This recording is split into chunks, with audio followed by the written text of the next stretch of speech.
+2 ഡിഗ്രിക്ക് ശേഷം നമ്മൾ ഏതെങ്കിലും ഒരു കോഴ്സ് ചെയ്യുന്ന സമയത്ത് നമ്മൾ ഏറ്റവും കൂടുതൽ കേൾക്കുന്ന ഒരു കാര്യമാണ്, എല്ലാ ഇൻസ്റ്റിറ്റ്യൂട്ടിൽ നിന്നും കേൾക്കുന്ന ഒരു പോയിൻ്റാണ്, ഞങ്ങൾ പ്രൊവൈഡ് ചെയ്യുന്നത് ഇൻ്റർനാഷണൽ സർട്ടിഫിക്കേഷൻ ആണെന്നുള്ളത്. ആക്ച്വലി എല്ലാ ഇൻസ്റ്റിറ്റ്യൂഷനും പ്രൊവൈഡ് ചെയ്യുന്നത് ഇൻ്റർനാഷണൽ സർട്ടിഫിക്കേഷൻ ആണ്. കാരണം ഇന്ന് നമ്മൾ നോക്കുന്ന സമയത്ത് ഏറ്റവും കൂടുതൽ കുട്ടികൾ തിരിച്ചറിയാതെ പോകുന്ന കാര്യം എന്ന് പറഞ്ഞു കഴിഞ്ഞാൽ ഇതാണ്.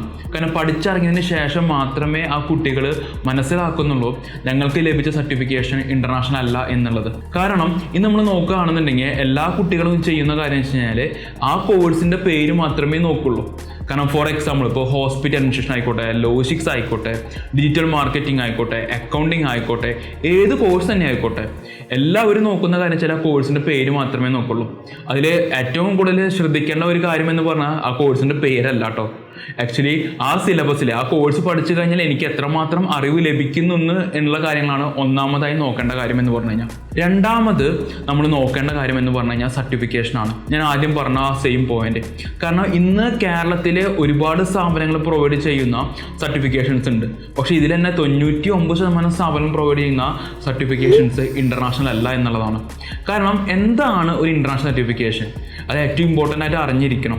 കാരണം ഒരു സർട്ടിഫിക്കേഷൻ ഇൻ്റർനാഷണൽ ആണെന്ന് പറയുന്ന സമയത്ത് അല്ലെങ്കിൽ ഏതെങ്കിലും ഇൻസ്റ്റിറ്റ്യൂഷൻ നിങ്ങളെ കോൺടാക്ട് ചെയ്തു അവർ പറയുകയാണ് ഞങ്ങൾ പ്രൊവൈഡ് ചെയ്യുന്നത് ഇൻ്റർനാഷണൽ സർട്ടിഫിക്കേഷൻ ആണെന്ന് പറയുന്നതാണെങ്കിൽ അത് മാത്രം നിങ്ങൾ കേട്ട് വിശ്വസിക്കരുത്. നമുക്കിന്ന് ഗൂഗിളിലൊക്കെ സെർച്ച് ചെയ്ത് കഴിഞ്ഞാൽ അറിയാൻ പറ്റുന്ന പോയിൻ്റാണ്. പക്ഷെ പല കുട്ടികളും ചെയ്യുന്നില്ല എന്നുള്ളതാണ് ഇങ്ങനെ ഒരു മിസ്റ്റേക്ക് ഉണ്ടാവാനുള്ള കാരണം.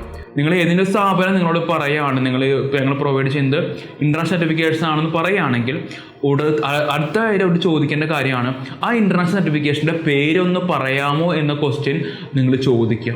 കാരണം ഇൻ്റർനാഷണൽ സർട്ടിഫിക്കേഷന് പേരുണ്ടായിരിക്കുമല്ലോ, ആ പേര് നമുക്ക് എന്ത് ചെയ്യാം, നിർബന്ധമായും നമ്മൾ അറിഞ്ഞിരിക്കുക. ആ പേര് അറിഞ്ഞിരിക്കുക എന്ന് മാത്രമല്ല അതിനുശേഷം നമുക്ക് എന്ത് ചെയ്യാം, ഗൂഗിളിൽ നോക്കി കഴിഞ്ഞാൽ അറിയാൻ പറ്റും ആ സർട്ടിഫിക്കേഷൻ ഇൻ്റർനാഷണൽ ആണോ അല്ലേ എന്നുള്ളത്. കാരണം അതിൽ അടുത്തൊരു കാര്യം എന്ന് വെച്ചാൽ ഏതൊരു സർട്ടിഫിക്കേഷൻ ആയിക്കോട്ടെ അതിനൊരു സർട്ടിഫിക്കേഷൻ ബോഡി ഉണ്ടായിരിക്കും. ആ സർട്ടിഫിക്കേഷൻ ബോർഡിന് മുകളിൽ ഒരു അക്രഡിറ്റേഷൻ ബോഡി ഉണ്ടായിരിക്കും. കാരണം ഇന്ന് കേരളത്തിൽ പ്രൊവൈഡ് ചെയ്യുന്ന ഒട്ടുമിക്ക സർട്ടിഫിക്കേഷൻസിനും ഒരു അക്രഡിറ്റേഷൻ ബോഡി പോലും ഇല്ല എന്നുള്ളതാണ് സത്യാവസ്ഥ. കാരണം ഇതിൽ ഞാൻ പലപ്പോഴും കഴിഞ്ഞ ദിവസം കണ്ട ഒരു കാര്യം എന്ന് പറഞ്ഞു കഴിഞ്ഞാൽ ഇന്ന് UK സർട്ടിഫിക്കേഷൻ എന്നുള്ള രീതിയിലൊക്കെ പ്രൊവൈഡ് ചെയ്യുന്ന പല സർട്ടിഫിക്കേഷൻസ് ഉണ്ട്. ഒരു UK സർട്ടിഫിക്കേഷൻ ആവണമെങ്കിൽ അവിടുത്തെ ഒരു അവാർഡിംഗ് ബോഡിയോ അല്ലെങ്കിൽ ഒഫ്കാലിൻ്റെയോ അംഗീകാരം ഉണ്ടായിരിക്കണം.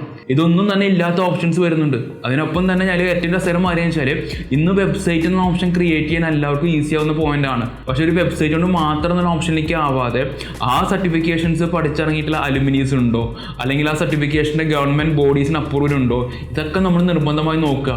കാരണം നമ്മളിപ്പോൾ മലയാളികളാണെന്ന സമയത്ത് നമ്മളെന്താ ചെയ്യുക, UK ആണെന്ന് കേൾക്കുമ്പോൾ അല്ലെങ്കിൽ US ആണെന്ന് കേൾക്കുമ്പോൾ അല്ലെങ്കിൽ ഓസ്ട്രേലിയ ആണെന്ന് കേൾക്കുമ്പോൾ എന്ത് ചെയ്യും, അത് മാത്രം കേട്ട് വിശ്വസിക്കുകയാണ് ചെയ്യുന്നത്. ഒരുപക്ഷെ നമ്മൾ എന്ത് ചെയ്യുക, അതിൻ്റെ ഡെപ്തിലേക്ക് നിങ്ങൾ അന്വേഷിക്കാനായിട്ട് നിങ്ങൾ സമയം കണ്ടെത്തണം. കാരണം വേറെ ഒന്നുമല്ല, +2 ഡിഗ്രി കഴിഞ്ഞ സമയത്ത് നമ്മൾ രക്ഷപ്പെടാൻ വേണ്ടിയിട്ടാണ് ഒരു കോഴ്സ് ചെയ്യുന്നത്, അല്ലെങ്കിൽ നല്ലൊരു കരിയറിന് വേണ്ടിയിട്ടാണ് നമ്മളൊരു കോഴ്സ് ചെയ്യുന്നത്.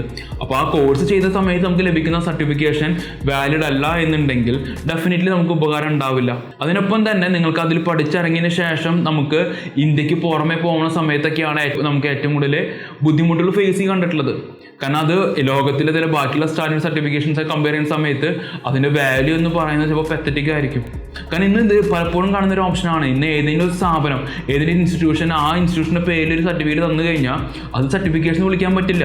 അല്ലെങ്കിൽ എന്ത് ചെയ്യണം, ആ ഇൻസ്റ്റിറ്റ്യൂഷൻ അതിൻ്റെതായ അക്രഡിറ്റേഷൻ ബോർഡിന് അംഗീകാരം ഉണ്ടായിരിക്കണം. അപ്പോൾ ഇതെല്ലാം നമ്മൾ നോക്കിയിട്ട് വേണം നമ്മൾ കരിയർ ചൂസ് ചെയ്യാനായിട്ട്.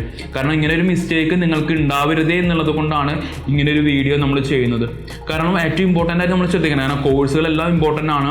ആ കോഴ്സ് പഠിക്കുന്നപ്പം തന്നെ എവിടെ നിന്ന് പഠിക്കണോ എന്നുള്ളതും പഠിച്ചു കഴിഞ്ഞാൽ ലഭിക്കുന്ന സർട്ടിഫിക്കേഷൻ്റെ മൂല്യം എന്നുള്ളതൊക്കെ ഇമ്പോർട്ടൻ്റ് ആണ്.